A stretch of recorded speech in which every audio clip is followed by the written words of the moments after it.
स्वामी विवेकानंद जी अपने इस कथन में कहते हैं, आकांक्षा, अज्ञानता और असमानता यह बंधन की त्रिमूर्तियां हैं। स्वामी विवेकानंद जी अपने इस कथन में कहते हैं, अगर धन दूसरों की भलाई करने में मदद करे तो इसका कुछ मूल्य है, अन्यथा ये सिर्फ बुराई का एक ढेर है और इससे जितना जल्दी छुटकारा मिल जाए उतना बेहतर है।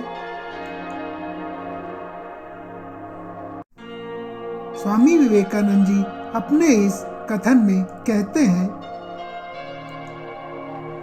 ब्रह्मांड की सारी शक्तियां पहले से हमारी हैं, वो हम ही हैं जो अपनी आंखों पर हाथ रख लेते हैं और फिर रोते हैं कि कितना अंधकार है।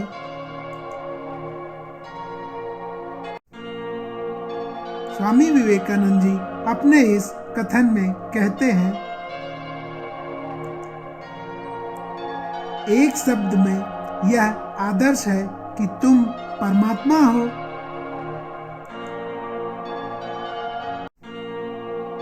स्वामी विवेकानंद जी अपने इस कथन में कहते हैं,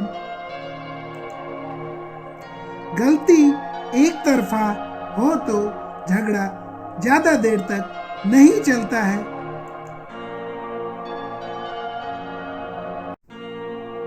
स्वामी विवेकानंद जी अपने इस कथन में कहते हैं,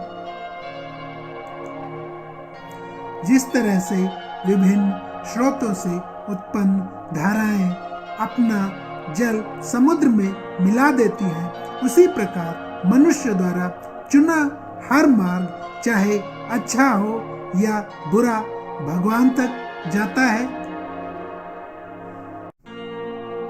स्वामी विवेकानंद जी अपने इस कथन में कहते हैं,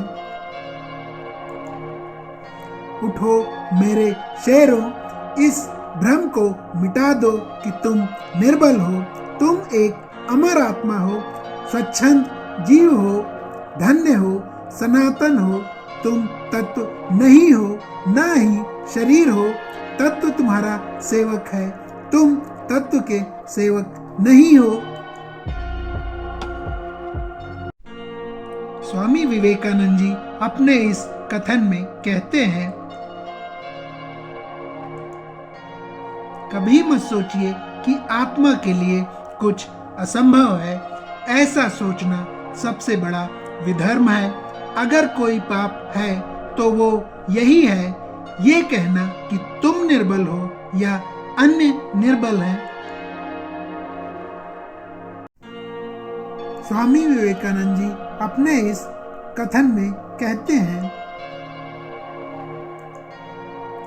किसी की निंदा ना करें। अगर आप मदद के लिए हाथ बढ़ा सकते हैं तो जरूर बढ़ाएं, अगर नहीं बढ़ा सकते तो अपने हाथ जोड़िए, अपने भाइयों को आशीर्वाद दीजिए और उन्हें उनके मार्ग पे जाने दीजिए। स्वामी विवेकानंद जी अपने इस कथन में कहते हैं,